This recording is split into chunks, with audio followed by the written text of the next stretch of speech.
Okay. Basically what I'm going to be doing today is presenting on a skills session for PhD students with a focus on using certain technology and applications, particularly focused for starting PhD students, but even for those of us that are a little bit more getting on with our studies, I'm hoping this might be able to help you focus on things and just become a little bit more organised as we're going through. So I'm going to be going through a few major areas. Organisation as a saving grace. Why would you use these kind of technologies in your everyday life? How to do a paperless literature review. And then leading on to some questions of resilience and redundancy. And then finally, I want to finish up with backups.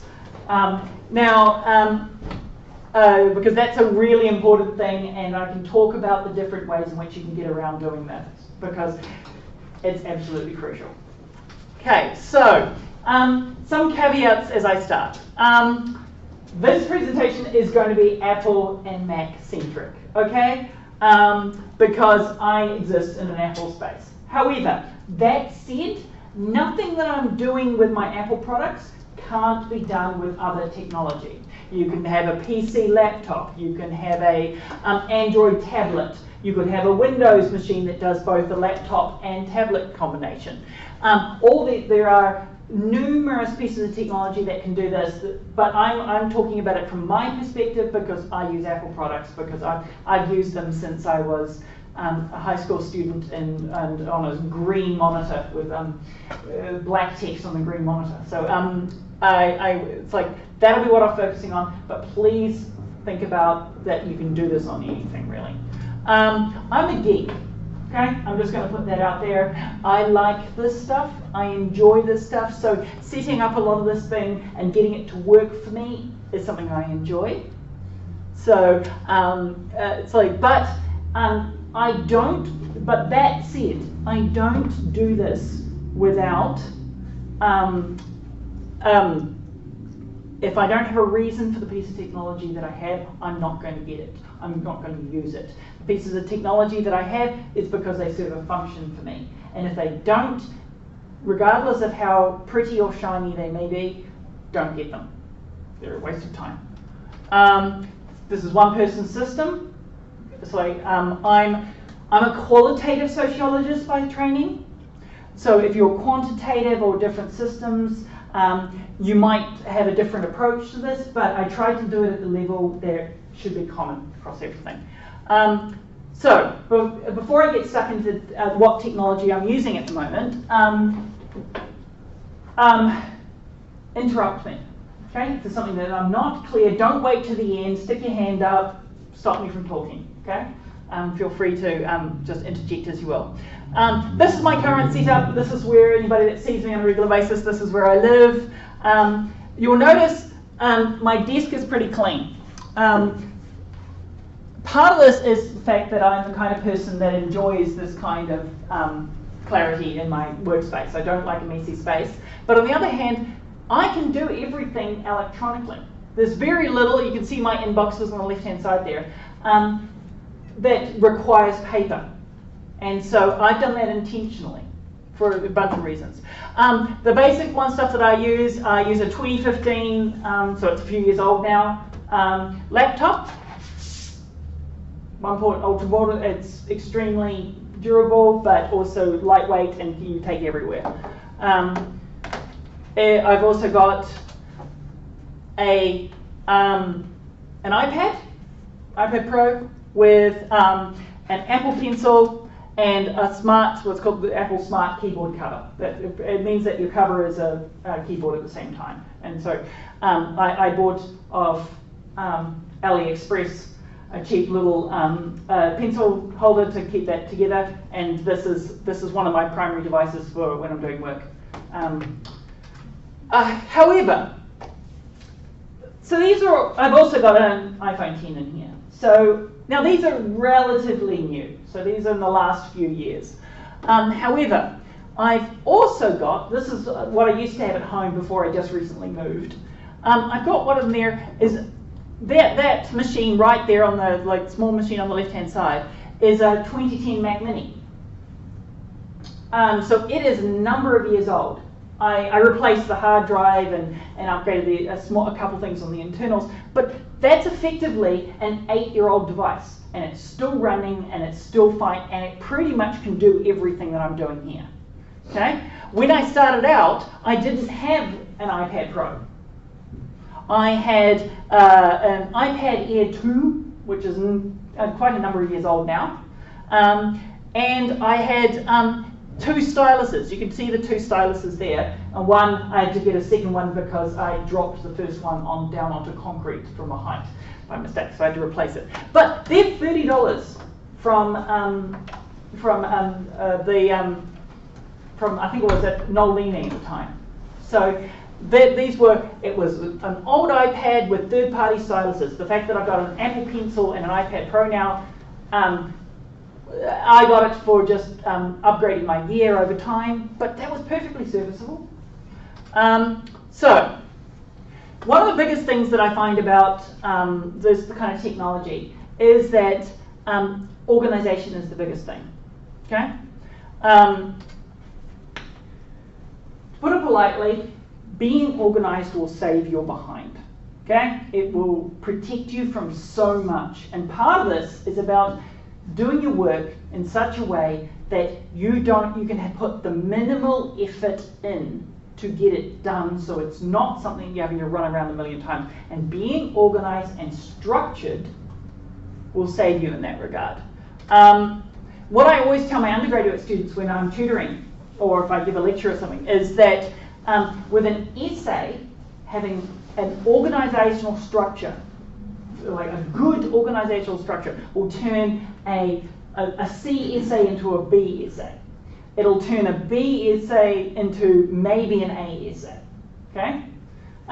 You have to do content as well, but having a good structure forces a quality on what you're doing, and a workflow is no different. Okay? And what I'm talking about here is, while I'm talking about a lot of the technology that I use to start off with, a lot of this is about organizational workflows. How do you do something? Okay? And thinking consciously and critically about how you do something is really important. One of the big things about having a structure or being organized, and this is regardless of its technology and stuff, is that it provides something that you don't then have to think about. You've got things set up into a structure, and you can focus. If it's an essay, you've got your structure organized. You can focus your brain on the things that actually matter.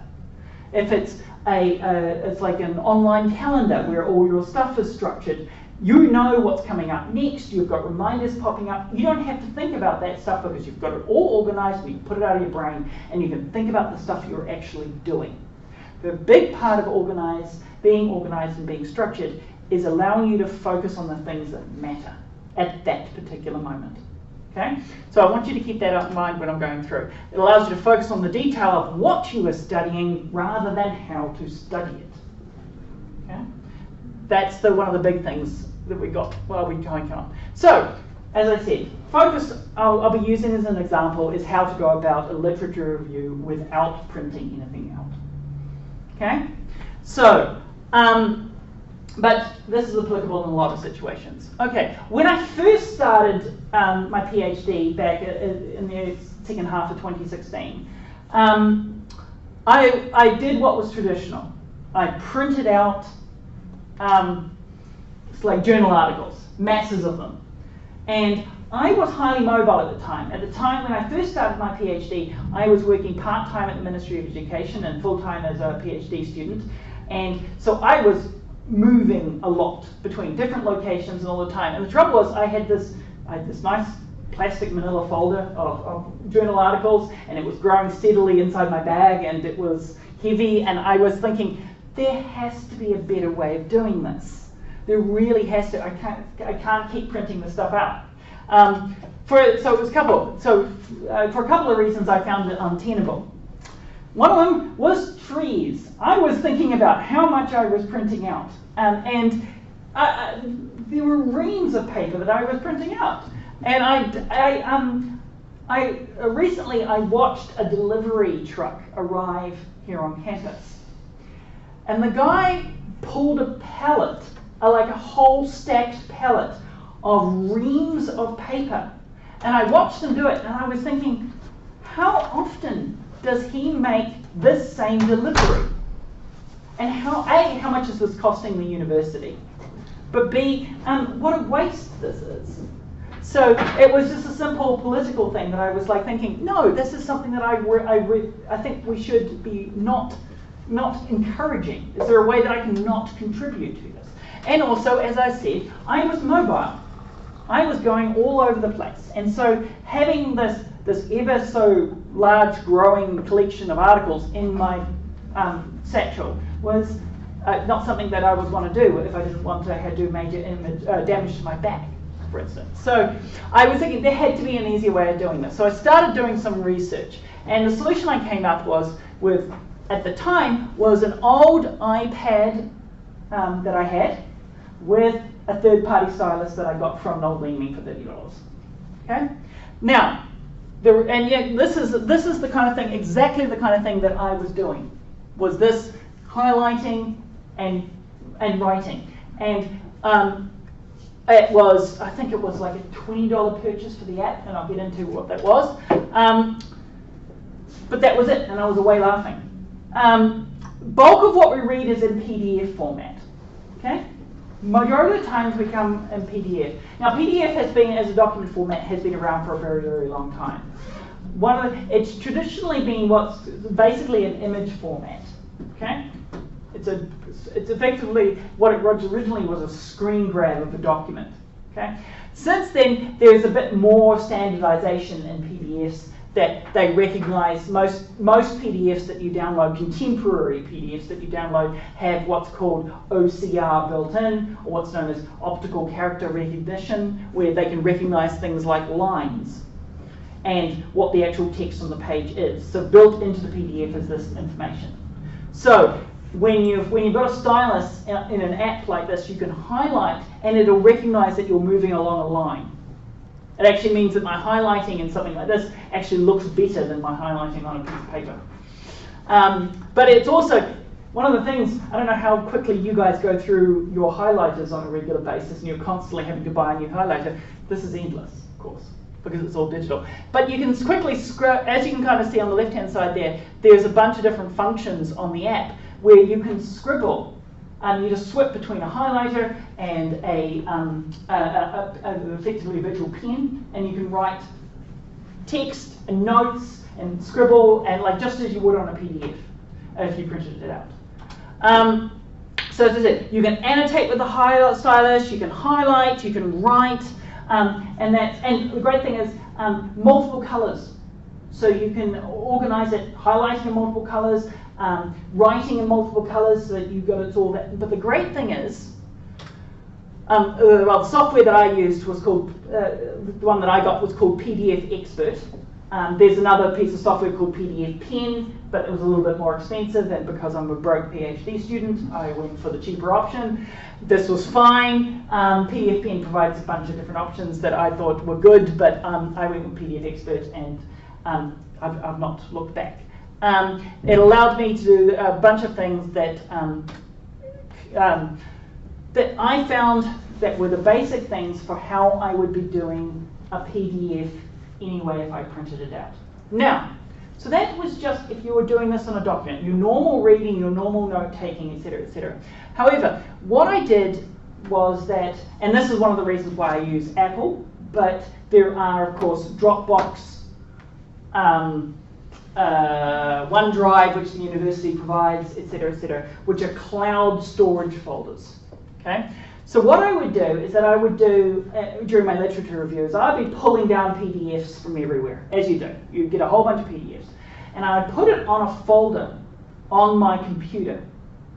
Okay, so I would have that, but it would be a cloud folder. Now I'm using iCloud, which is the Apple standardized folder system, cloud folder system, But Dropbox or OneDrive, you can totally use those as well. And what that did, then what I would do is have that stored. I would have two folders, one called, funnily enough, unread, and one called read. And what I would do is that I would have the structured by the way each folder organized by the latest ones that I want to read, going down in priority list. And then what I would do is open, and that would be on my computer. I'd be throwing the folder, the articles into that folder as I needed. Then what I would do is that on my iPad, I would open up that folder on my iPad, and because it's a cloud folder, it syncs wherever there's Wi-Fi. I can access it, and I can highlight, scribble, write, and because it's on a cloud folder, it's automatically syncing. So all the annotations that I'm making on this PDF are reflected on the PDF that would open on my computer, because they're all synced together with the cloud drives. So that was the important thing, was like, so it wasn't just making annotations on here. Because I was organized in a cloud folder structure, it allowed me that I didn't have to move things around. I had my annotated PDF available to me, and it would sync automatically. Okay, now, what would you do then? What's the point of this? Okay, that's great, I can do it electronically. Yay, I'm saving trees, awesome. But what do you do with that? Of course, everyone's favorite piece of software, EndNote. Now, I'm not going to say, I just use EndNote because it's been something I've been using since the 1990s. Okay? But you can use any bibliographic software you want. There's Mendeley, there's a bunch of other ones that you can use. I use EndNote because I'm familiar with it. Now, one of the things about it is that because what I would do is that, so currently I've been editing PDFs on the iPad in a cloud folder called unread. Now, when I was done, it's like done, I would close it up on here and shift to my computer and move the file from unread to what I called my read folder. It's been done with, and it would become the top file in that location. Then what I would do is that I would import that document with that PDF with all the highlighting and all the annotations on it into a PDF.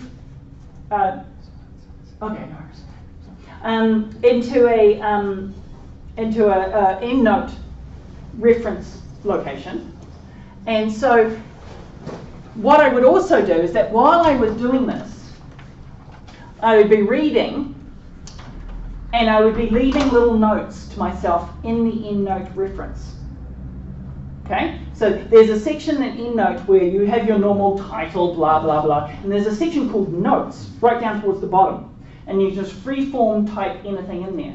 And what I would have is I'll have these highlights and scribbles on the PDF, and I would write then in the EndNote reference, page so-and-so talks about this, page so-and-so talks about this. And it means that it was, by then importing the annotated PDF into EndNote, I suddenly had an EndNote reference with all my, it's like where I could find everything. Attached to that reference was the PDF with all my highlighting and scribbles on it. So I could pull up a reference and know immediately which are the important bits that I need to do. And it doesn't mean that so you're not searching through, a lot of you might be using bibliographic software as an EndNote for a reference manager, but your pile of PDFs, if you pulled up that, you would have to, okay, where did I put that PDF? I have to go find it. Or even if you were good enough to import a plain PDF into your reference, you didn't have highlighting or scribbles for what's the important bits of the article that you should be referencing. Okay? So that's one level of organization, by including them both in the same location, and they both refer to each other. But then there's a further level.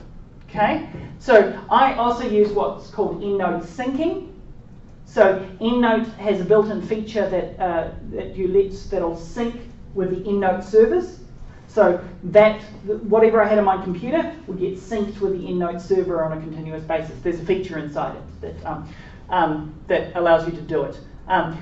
along the top left, there's a little icon there with a little spinning wheel that allows you to sync it with the EndNote server. Now, there is another level of this to this. Organization. This is where you go another level. EndNote has a feature that allows you to put things into groups. Okay? And there's no limit to the number of groups that you have. So what I would do is I would have a topic. This was fairly early on in the work that I was doing. But I would have it, so I don't have a ton there, but I would have organized by topic. Okay? And you can create and shift around. But then I would also, after this photo was taken, I would create subtopics as well. Now the great thing about this is that one reference doesn't have to just be in one group. You can have it in multiple groups, so that a section within the PDF that you've highlighted may refer to one thing, but a section in a later section that you've highlighted or scribbled notes on in the PDF may refer to something else. And so you move it and tag it into the different groups. Okay? So that means that you could click on one of those groups and boom, you've got all the articles that you've read that are on that topic, that you know that there's a quote or a reference or something talking about it. And if you pull up that EndNote reference thing, you'll actually have written what page and where it is. There's also in here, I don't know if you guys have ever noticed, but EndNote also has a field that's called keywords.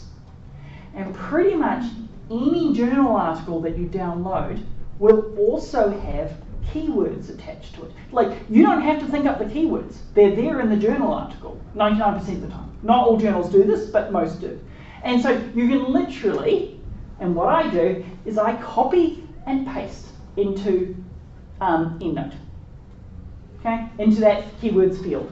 And so not only can you have your own structure of groups and subgroups, but you've got keywords, general keywords that are used in the wider discipline for the articles that you're in. And remember, you can search by keyword. You've got all the journal articles that keyword appears in, then the articles and your notes about it. And that's the different levels of structures of organization. That means that you don't have to think about, well, I kind of remember that this was here and this is here, but no, if you click, you're talking about this topic, if you're writing, you can click on that topic, that subgroup, all your references appear to you and are easily accessible for you. Right there, same though, no documents on your desk. Okay, nothing to get lost. So, why would you do? I mean, it's pretty, it's nice. It's like you don't have to have manila folders all over your desk. And my desk ended up looking like something my supervisor Carl Lofgren would appreciate as a Scandinavian. But aside from that, why would you do this? Well, okay, so the advantages. I can work anywhere. I mean, I have a lovely desk. Thank you, Carol, for providing the PhD provisions. But I do get sick of being there 24/7. But with my material where it is... You're not meant to be there 24/7. I did refer to... The other day I said to somebody, I was out in town and I had to come back here, and I said, I just have to pop home to grab something. And I wasn't referring to my house, I was referring to here, which was a little slip. But I can go work in a cafe, I can bring my stuff with me. One of the things I can actually do is I can, forget the fact that that's NFL football playing next to my my Mac, but I can actually use my iPad as an extended screen, as a second screen, alongside my my writing. So I can have these annotated PDFs. EndNote actually has an iPad app. So, and if you're doing that EndNote server syncing, suddenly your EndNote library is available to you anywhere. So I can access my EndNote library on my iPad with all the annotated PDFs all there. So I can work wherever I want to. There's also the important thing. Now, you might be thinking, okay, the university's given me a lovely computer that I can, on the desk, that I can work on. The thing is, you're not going to be here forever. Well, you shouldn't be. Okay, PhD students, you should leave. You should graduate and leave. That's what I'm intending to do. And the thing is, if all your stuff's on the university computers in disparate locations, gathering all that stuff to bring with you is going to be problematic. This is everything for me. Wherever I have this, I have my work with me. And so when I hopefully graduate with a lovely PhD from the School of Government, I will be able to go to whatever job I have with this technology and immediately set up and not have to worry about it. Okay? So it's long-term career stuff, that it's your technology you're bringing with you, and you don't have to think twice about it. Rather, having everything located on university network drives. How many times have you come into somewhere and tried to log on to your university network drive and had problems with that? Okay? Most of the software that the university provides on its desktop computers is available to you to install on your computer. Okay? It's also environmental, gets back to the idea of not printing out stuff. But there's also a big question of resilience. Okay? What happened in November 2016? Anybody remember? Earthquake. Earthquake, yes. What happened was this building got shut down. Well, not only got shut down, large portions of it suffered damage. Anybody who's had a professor at the time whose work got soaked by the fact that water coolers and water heaters got rocked out, and all their work, and they were like a lot of floors of the school were forced over luckily into the train station on the 5th floor. You remember that? Where we suddenly had a nice quiet space that suddenly was invaded by all the lecturers and professors. But it meant that they all couldn't access their work that was in their offices. Whereas I pretty much immediately could just continue working. I worked at home because I had all my stuff right there. Now, there were additional disruptions, of course, because, again, our workspace was being disrupted by having professors and lecturers come into it. So that was a bit of a mess. But I could pick up my work anywhere. I didn't have to worry, A, on having access to a stack of PDFs or books, or worry about they were going to get damaged somehow. And a PhD is just a PhD, but it's still a PhD. It's 4 years of your life, and you want to protect that as much as possible. Okay, so having the ability to pick it up wherever you are is important. So we were locked out of Rutherford House, papers were destroyed. That's the kind of thing. And so you get into the question of controlling your data. So that's a big advantage, is you have control over your data, whether or not they be qualitative, quantitative, or a mixed method. Okay? Having that data. So why not use the university? After all, they have whopping great servers and all that kind of stuff. And, it's mine. Okay? This is my work. I want to take it wherever I am. Okay? I don't have to want to worry about it, having to figure out where did I put that, where have I got it. After 3 to 4 years of work, having it stored on the... How many of you have got files sitting on your computer desktop right now? Okay? Don't do that. Okay? You will forget that. You will lose that. Okay? You might have it on multiple network drives. The school might provide a nice little syncing service for your data. Where is that data? Okay? So you will leave this university. You got to think about it in terms of the long term. And also redundancy. Okay? Now going back to that thing about what I had here. Now remember, I said that you don't have to have the latest tech for doing this kind of thing. It operates really on anything. What I've also got here, so you've got resilience and you've got redundancy. You've got controlling, you've got resilience, you've got redundancy. Now, redundancy means, because all my work is located on iCloud, on a cloud drive on here, on this very old Mac Mini at home, the same cloud folder exists. So all my work on here syncs with that Mac. So I can go up home, open up that Mac, and boom, the same work's there. Okay? And so I have a copy no matter where I am. I can work on it anywhere I want to. So that's great. So using a cloud folder organization structure allows you to have the redundancy of working wherever, but also having multiple copies of it. If this thing suddenly dies, I can immediately pick up there. Okay? And that's one thing you want to do as your PhD is, oh my god, my laptop just died. Okay? Having this means that you can continue working without having to worry about, oh my god, my laptop's going to be in the shop for a week to fix and I can't do any work. Okay? That kind of redundancy is important. However, a cloud drive or a network drive is not a backup. Okay? I want to stress this. A lot of people think that having something on a cloud drive is a backup. It is not. It's better than not. It's better than having it on your desktop. Okay? Again, don't have things on your desktop.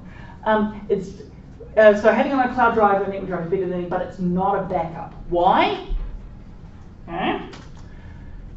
The thing is, if you screw up a file, what happens is that screw up on this device is mirrored across every single device that has that cloud syncing service. Okay? If I corrupt a file, that file is then corrupted on everything. Okay? And it's the same thing if you have a file located on a network drive. Because effectively, a cloud location for all your data from all your literature is basically just a folder on somebody else's computer. It's effectively a network folder, a network drive that you can access over the internet. Okay, that's all it is. So if you screw up that version, I did this once. Okay, I was transcribing something, and I was doing multiple transcriptions, and I, by mistake, saved a transcription I was in the middle of working on top of an older one. So if I had just had cloud drives, I would have totally lost those hours of work that I'd worked on that older transcription. Would have been gone, because I just saved it on top by mistake. Okay? This is where, luckily, I had a backup. Now, this little, it's like, see, just to the right of the screen there is a little black external drive. And what it does is it plugs, it's a simple USB drive, and these are really cheap. I just got a cheap 250 gigabyte, so it doesn't need to be a huge hard drive, just cheap 250 gigabyte drive. This particular model of enclosure is literally, you plug the drive in and you slide the cover over the top. It doesn't even require a screwdriver to set up. And then it's got it's simple USB connector. Now, this one is running what's called Time Machine, which is the Mac's built-in backup service, but there are plenty of third-party backup providers that you can install on a PC to do exactly the same thing. Okay, and all it does is it takes a regular snapshot as I'm working of the work that I'm doing and saves it to this Time Machine drive. Now, the advantage of that is that I can open Time Machine on my Mac at any moment and go back to each of those moments in time. So because I'd overwritten that folder, the transcription that I'd just done, I was able to go back to 30 minutes prior to that, and there was the previous version. I copied it and then pasted it onto my desktop, and boom, I had it. Okay? That saved my life. Now, what I'm also doing, now the worry about that is that I have that at university here. It's sitting on my desk, just runs with my laptop's plugged in. Does it automatically without me to think about it. My Mac Mini at home also has one of these. So what I've got is a Time Machine backup running on that computer and a Time Machine backup running on my computer at home. So if this building burns down, I've got a backup at home. Not just a cloud version, but an entire backup. I can plug that little computer into any new Mac I get, and it will recreate the Mac as it exists at that particular moment during the last backup. Okay, immediately. It takes about an hour, and it will restore your Time Machine. Okay, and they're doing simultaneously. So if home burns down, I've got a backup here. If this place burns down, I've got a backup at home. Okay. Now, these, as I said, these are really ridiculously cheap. They're like for the small size. You don't need to go terabyte-sized drives. A few hundred gigabytes is fine. All it does is once the drive gets full, it deletes the oldest snapshot that's taken, and then frees up the space, and that's how it goes. But yeah, it's just so just a few hundred gigabytes, and you'll be fine. Now, anybody could call me paranoid in this respect because I have backup here and I have backup there and I have cloud drives operating. But the thing is, the organisation lets me not have to worry about this. Get back to the point that I made earlier about organising allows you to free up your brain to think about the work. I don't have to worry about if my computer's going to freeze or my computer's going to die. I've got the data and I can access it anywhere. Okay? But I've gone one more than this. I was like, well, what happens if we have a big earthquake in Wellington? Now, admittedly, if we have a big earthquake in Wellington, like a really big one, my PhD work probably isn't my first consideration, but it's going to be up there because I'll be wanting to pick it back up again. So, I use a service called Backblaze, which effectively does the same thing as Time Machine, but it locates it in a server in the US.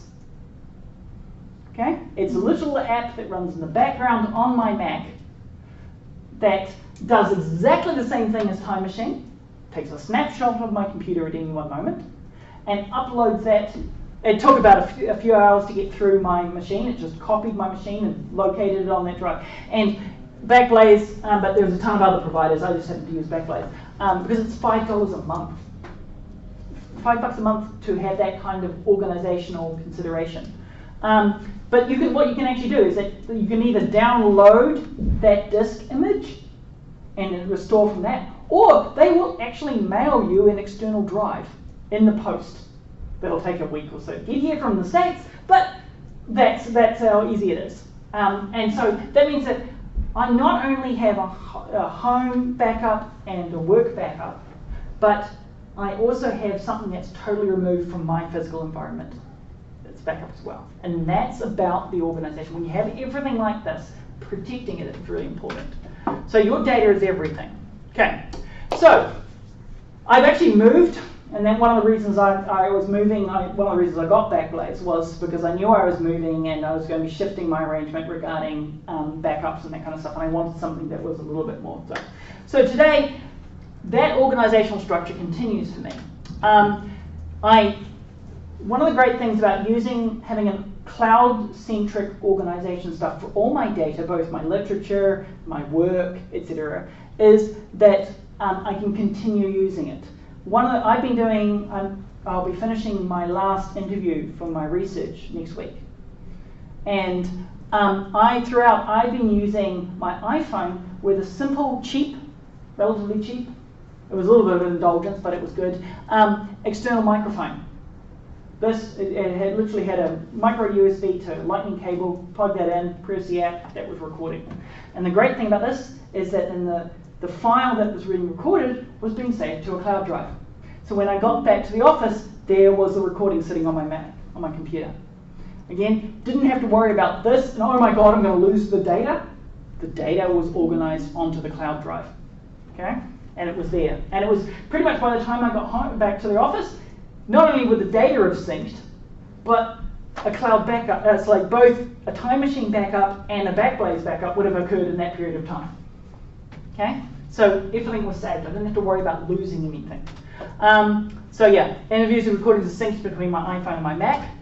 As I said, I've upgraded my iPad to an iPad Pro because it's got just a whole bunch of extra features about it that I really liked. I use, thanks to the wonderful work of Graham, OneNote, which is provided by the university. I have been using it, and I now, including when I was doing interviews.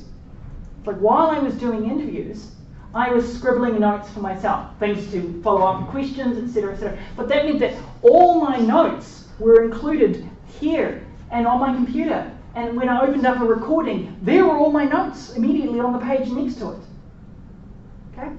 And it's been terrific. It's been absolutely amazing. And I can scribble all this kind of stuff. Now, there are also some apps that can convert that into actual text. But the trouble is my handwriting is so awful that I don't even worry about that because it would just be beyond it. My handwriting is terrible. So I use OneNote. It's free from the university. You get it. OneNote is part of your university Office 365 account. I use it for taking notes and presentations. I use it for interviews. It's all, again, it gets into the organisational structure of OneNote. And Graham did an excellent presentation on how he organises OneNote in that regard. I also use my iPad for tutorials. Again, when I'm creating a PowerPoint presentation for a tutorial, it's saved on a cloud drive, just like anything else in my tutorials folder. And so that means that my tutorials on PowerPoint are available on here. I have a small little dongle that connects my iPad to a screen like this. And I can do my presentation this way. The great thing is also with the iPad, with the pencil, although you can do it with any third-party stylus, is that you can scribble on your PowerPoint presentation while you're talking. You can highlight things. And so the students can actually see that while they're going. And you can create a PDF of it afterwards from PowerPoint because it's synced back to your desk. That's the organisational stuff that allows you to do. One big thing that having this, or even like an iPad with a third-party stylus, is that if you ever get a contract, like that you got to sign and date something, like how you printed it out, signed it, walked back to the printer, scanned it, opened the file up on your computer, attached it to an email and sent it off, and then you threw out the piece of paper that you just signed. Okay? I don't have to do that. I open it up, the contract in the email on my iPad, sign it, save it, send it. Okay? And that may sound completely silly, but it's organization. And then I've got a signed digital copy of my contract on the hard drive of my computer that I can go back and reference whenever I want to. And one of the things about this, this is pretty mobile as well. Both of these are pretty mobile, I'm not going to say it. But I have this living in my satchel. Like, I may not have this with me all the time, but this just weighs nothing and it lives in my satchel. And I can pull it out and write anywhere I want. It's got a nice little keyboard that I can use, boom, and I'm up and writing wherever I want to. Okay? I'm not tied to the office. Okay? I can be wherever I want to. I also have my MacBook, and one of the things I use for writing, so now I'm getting into the writing stage, and I've been doing this with some articles that I've been working on, is an app called Scrivener, which again, now I won't go into too much detail about Scrivener, but what it does is a writing app that it has, you see down the right-hand side, it has those little things that look like index cards. What it does is it takes pieces of writing and attaches it to a virtual index card. Okay? And your index card might be a chapter or a section of a chapter. And you write, and then you get a piece of writing attached to that virtual index card. So when you click on an index card, the piece of writing pops up. And the great thing about these index cards is you can move them about in any order you want. So if you're thinking about like the structure, this bit should go here, this bit should go here, you can see it, it's visual. You can say, okay, I've got to write about this and this section here. So I create an index card that doesn't actually have any writing attached to it, but yet I know that this is what's going to be, this index card is going to refer to that, and so I'll have a piece of writing. Scrivener also lets you put on the left-hand side PDFs and research and images and stuff that you want to have. So if you're doing a quantitative research, you can throw graphs into the research folder and it's all there available to you in the one program. Also, again, it syncs and it has an iPad app, Scrivener. So I can do work wherever I am in this one thing, and I can use it on both devices. So, final thoughts. I've reiterated a bunch of times that organisation in terms of your literature, but organisation in general, is the saving grace for a lot of the things. I do this and I put it to the side and I can just focus on the things that I'm doing because I know everything else is being taken care of. I don't have to worry about, do I have my thumb drive with me? Where's that file located? I know that it's like, oh, I can't work at home because the freaking PDF is here at university. Being organised and using these things as tools and not just as shiny, although they are shiny, as shiny things is the really important thing. If it doesn't do something for you, don't use it. It's about making your brain focus on the things that are important. So save your brain for the important stuff, control your data. Again, you don't need expensive tech. You really don't. It's like, yes, I like Apple, but you can do this with a Dell laptop and a cheap Android tablet and a $30 stylus, and do exactly the same thing. Okay? What this does in terms of organization is make your focus on a cloud location, whether or not that be a backup or just a simple, have your data in the cloud. That means that no matter what you're working on, it's the same piece. These don't matter. Okay? It is the technology that you've got that allows you to access it in such a way. And that means that like everything's organized. I have my iPad next to me with an article that I know that I want to reference open, multiple articles open. I will have my work that I'm working on my MacBook sitting beside me, or I might have something else on this and dual screens running off my MacBook. But I don't need to scribble anything. I don't have to have references about that kind of thing. So that's where that's focused. Make the cloud your organizational focus, and everything else is accessing that. Okay? Then it doesn't matter what your device is. Questions? Anybody got any? I think it's a very good presentation. You gave a lot of good tips on how to organize documents and backup. Yeah. A couple of things. I also use many of the applications that you mentioned. One of my thoughts is about literature review. Yeah. I can see that the approach that you mentioned, we are unable to minimize paper and so on and so forth. But in terms of literature review, you mentioned you're using EndNote, right? Yeah. Then highlighters and those things that you use, you're copying them on the notes section on EndNote? Oh, no, I make a reference to them in the notes section. I won't just copy it across.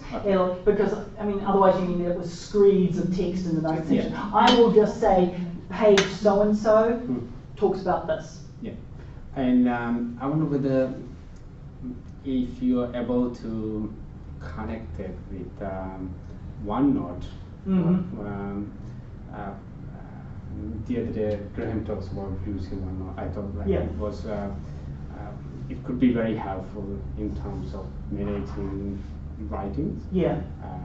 So if you can give an idea about how to connect those two things, I think it would be very easier to do the literature review. Because I see limitations with EndNote in terms of doing literature review, trying to understand a lot of things. You can do minimal things as I can understand with EndNote. The one reason I would use EndNote over OneNote for this kind of organization is the multiple categories function, that I can have the one PDF be tagged to multiple categories.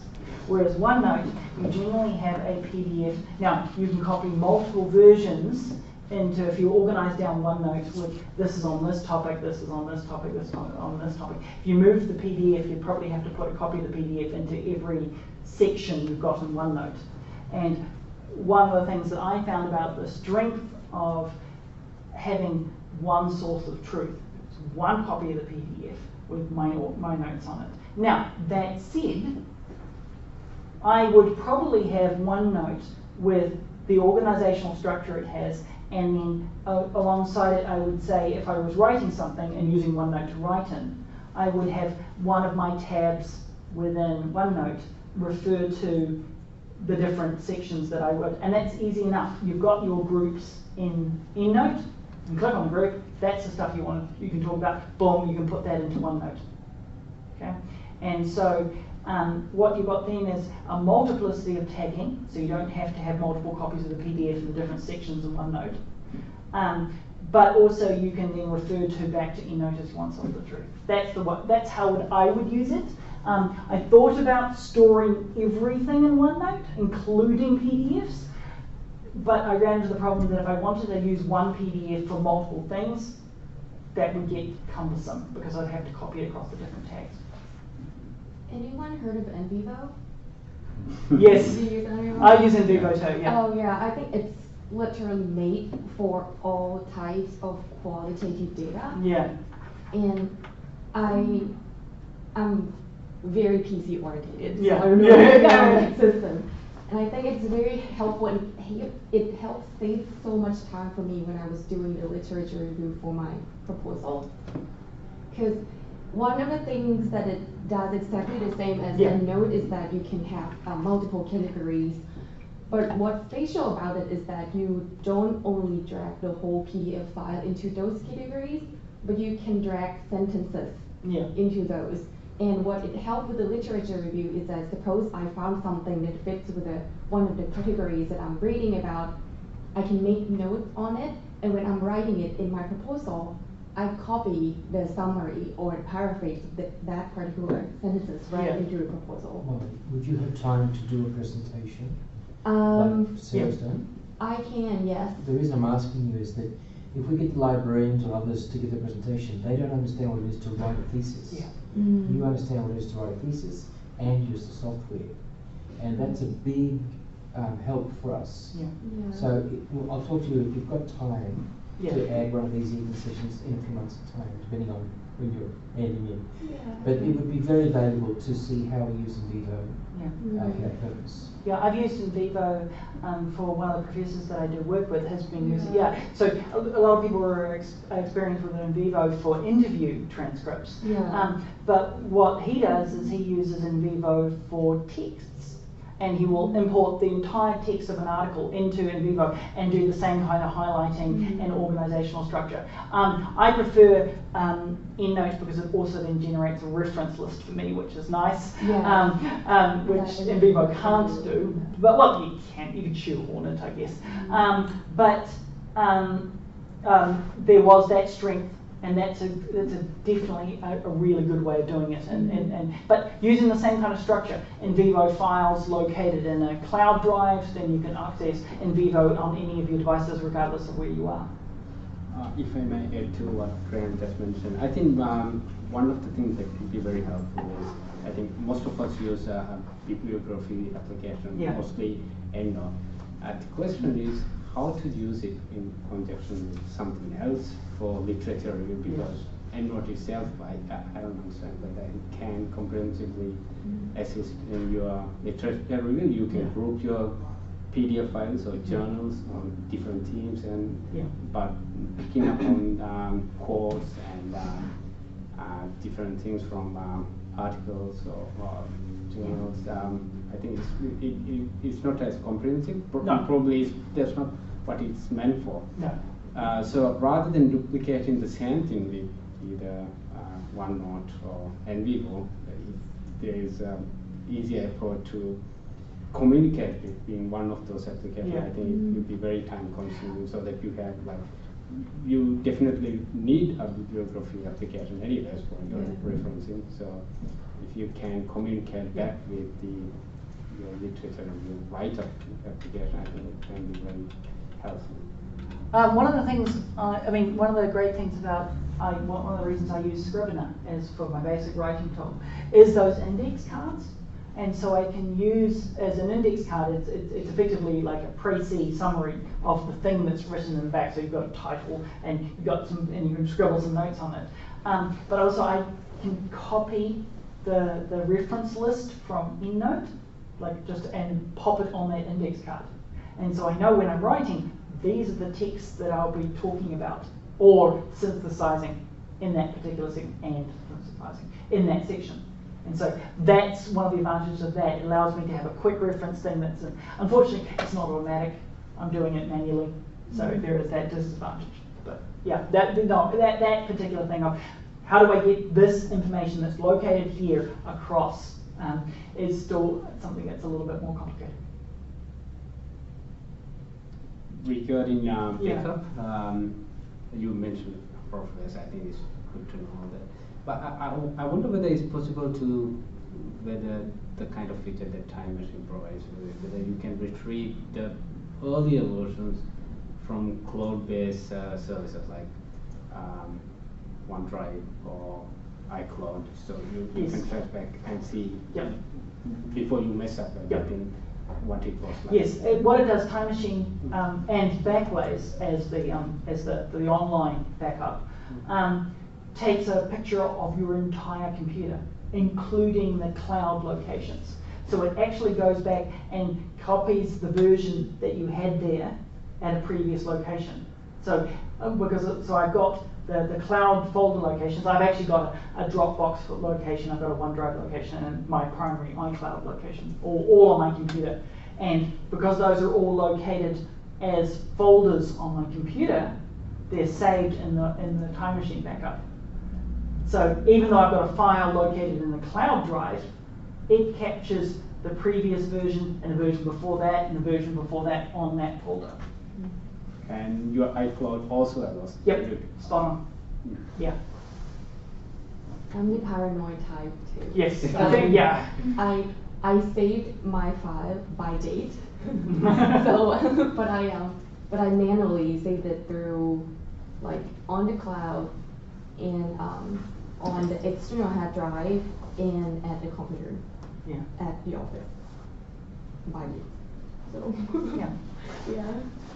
We usually finish about 6 in case people want to go to round this. Yeah.